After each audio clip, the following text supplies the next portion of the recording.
नमस्कार, जय माता दी सबको। स्वागत है आपका हमारे चैनल एस्ट्रोबानी में।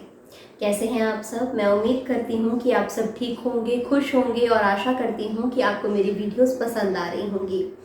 जो आज की मेरी वीडियो का टॉपिक है वो आप सब मेरी वीडियो के टाइटल में देख चुके हैं।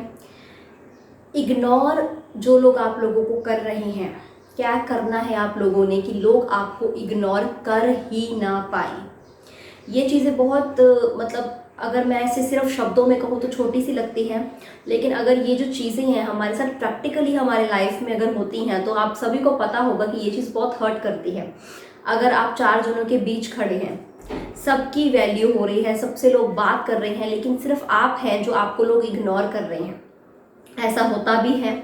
आप रिलेटिव्स के बीच में खड़े हैं, लेकिन सिर्फ आप ही हैं जिनको इग्नोर किया जा रहा है। कोई भी रीज़न हो सकता है उसके पीछे, लेकिन सिर्फ आप ही हैं जिसको इग्नोर किया जा रहा है, लेकिन बाकी सभी को बुलाया जा रहा है। कई बार कोई रीज़न भी नहीं होता, लोग सिर्फ जलन के कारण या सिर्फ इस कारण कि ये हमारी बराबरी का नहीं है, या फिर इस कारण कि इसको कुछ समझ नहीं है, इसको इतनी समझ नहीं है जितनी हम लोगों को है, हम इतना पढ़ा लिखा नहीं है जितने हम पढ़े लिखे, इसको क्या बात समझ आएगी जो हम इससे कुछ डिस्कस करें। बहुत से पर्सनल रीजंस हो सकते हैं जिनकी वजह से लोग आपको इग्नोर करते हैं। आप अगर काम पे हैं तो लोग आपको इग्नोर कर रहे हैं, आपकी फैमिली में आपको बहुत इग्नोर किया जा रहा है, एज अ हेड भी अगर आप हैं तो भी आपको बहुत इग्नोर किया जा रहा है। तो आपने ऐसा क्या करना है कि आपको इग्नोर ना कर सके कोई। इग्नोर ना करने का जो एक हम उल्ट देखें, अगर आपका लोगों पर प्रभाव ही इतना है कि लोग आपको इग्नोर कर ही ना सके, चाहते हुए भी आपको इग्नोर ना किया जा सके, आपकी ऐसी पर्सनैलिटी हो, लोगों के सामने अपने आप अपनी ऐसी पर्सनैलिटी बना लें कि अगर आप चाहते भी हो ना तो भी अगर दूसरा व्यक्ति चाहता भी हो कि इस व्यक्ति को इग्नोर करना, तो भी वो कर ही नहीं पाएगा। वो भी नहीं कर पाएगा और बाकी के जो नए लोग भी आपसे मिलेंगे, बाकियों की तुलना में आपकी रिस्पेक्ट ज़्यादा होगी, बाकियों की तुलना में आपसे बातें ज़्यादा होगी, बाकियों की तुलना में आपकी सलाह ज़्यादा मानी जाएगी। दूसरों का जो पहले आपसे स्थिति चलती आ रही थी कि आपको इग्नोर किया जा रहा था, आपकी बातों को इग्नोर किया जा रहा था, आपकी प्रेजेंस को भी इग्नोर किया जा रहा था, ऐसा बिल्कुल बंद हो जाएगा।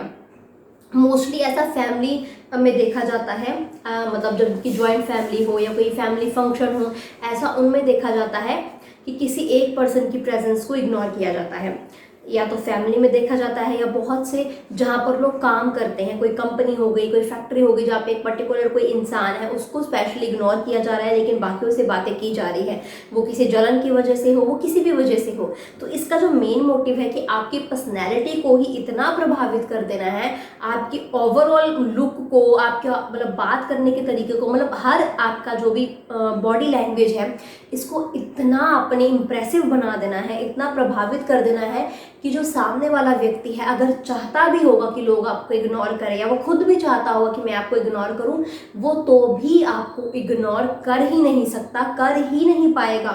तो आपने इतनी अपनी पर्सनैलिटी को स्ट्रॉन्ग बना देना है। तो इसके लिए आपको करना क्या है कि बिल्कुल भी आप इग्नोर हो ही ना, पूरी लाइफ टाइम आपकी इतनी बढ़िया पर्सनैलिटी बनी रहे कि आपको कोई इग्नोर कर ही ना सके। इसमें आपको जो चीज़ तेज करनी है वो क्या है? वो है बृहस्पति। बृहस्पति ग्रह को तेज करना है। बृहस्पति को गुरु ग्रह कहा जाता है, मैंने पिछली वीडियोस में भी बताया है। अगर अपनी पर्सनैलिटी को बढ़ाना है, अगर आप लोगों के सामने अपने व्यक्तित्व को प्रभावित करना है, अपने ओवर लुक्स को, अपनी बॉडी लैंग्वेज को इतना इम्प्रेसिव बनाना है दूसरों के सामने, तो आपको अपने गुरु ग्रह को स्ट्रॉन्ग करने की बेहद ज़रूरत है। इसके अलावा आपको कोई इग्नोर ना कर सके, चाहते हुए भी आपको कोई इग्नोर ना कर सके।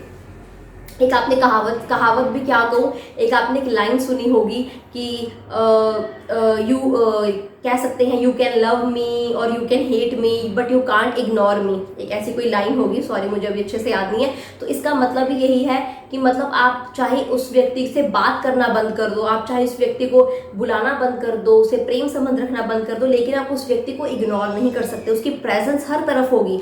जब एक व्यक्ति की बातें ही हर तरफ होगी, ये व्यक्ति पास जाओगे वो भी आपकी बात कर रहा है, ये व्यक्ति के पास जाओगे वो भी आपकी बात कर रहा है, आपकी चर्चा है, आपकी तारीफें हैं, तो व्यक्ति आपको इग्नोर कैसे कैसे करेगा? आपको इग्नोर किया ही नहीं जा सकता। जब हर तरफ ही आपकी बातें हो रही हैं, हर तरफ ही आपकी प्रशंसा हो रही है, तो आपको इग्नोर कोई कर ही नहीं सकता। तो ऐसी पर्सनैलिटी बनानी है तो इग्नोर आपको ना किया जा सके, उसके लिए आपको सूरज को, अपने सूर्य को तेज करने की ज़रूरत है। अब इन दिनों को तेज कैसे करना? अब इन दोनों को इकट्ठे आपने तेज करना है, यानी कि अपने बृहस्पति ग्रह को और अपने सूर्य को, जो अपने हमारा एक कुंडली में एक सूर्य की दिशा भी होती है, हमारे सूर्य को मतलब जागृत करना है। तो बृहस्पति ग्रह को और अपने सूर्य को इकट्ठे जागृत करने के लिए, यानी कि इकट्ठे जगाने के लिए, इकट्ठे मजबूत करने के लिए आपको क्या करना है? आपको एक छल्ला डालना है।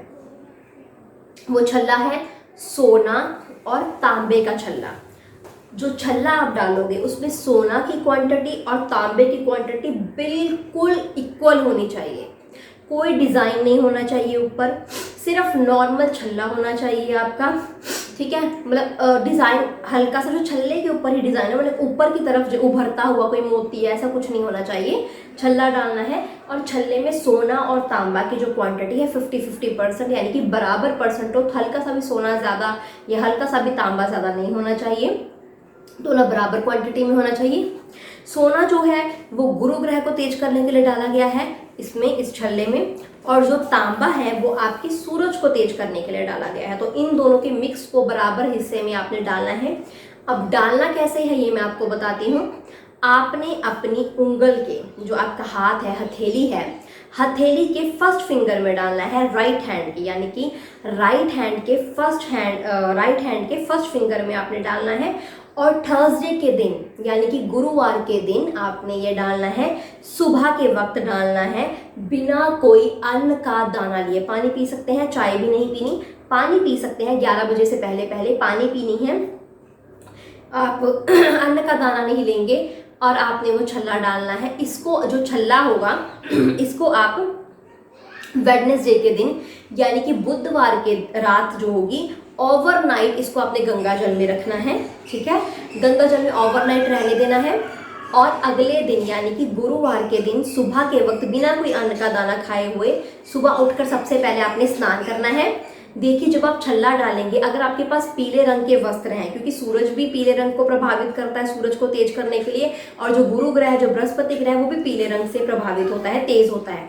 तो जब आप ये छल्ला डालेंगे तो नहा धोकर पीले वस्त्र डाल लें। अगर आपके पास पीले वस्त्र नहीं है तो कोई पीला हैंकी या कपड़ा अपने पास रख लें, और उसके बाद गंगा जल से वो रिंग को मतलब निकाल कर आपने अपने पहली उंगल में, राइट हैंड की पहली उंगल में डाल देना है। और जो बचा हुआ गंगा जल होगा वो किसी भी पौधे में आप डाल सकते हैं। तो ऐसा आपने गुरुवार के दिन ही करना है। तो इससे आप देखें कि कैसे आपकी किस्मत चमकती है, किस्मत खुल जाती है, और चाह कर भी, जिद से भी कोई आपको इग्नोर कर ही नहीं सकेगा। हर तरफ सिर्फ आपके और सिर्फ आपके ही चर्चे होंगे। तो इसी के साथ मैं अपनी वीडियो को समाप्त करती हूँ। उम्मीद करती हूँ आपको मेरी वीडियो अच्छी लगी होगी। अगर आपको मेरी वीडियो अच्छी लगी है तो इसे लाइक करें, इसे कमेंट करें और हमारे चैनल को सब्सक्राइब करें। शुक्रिया।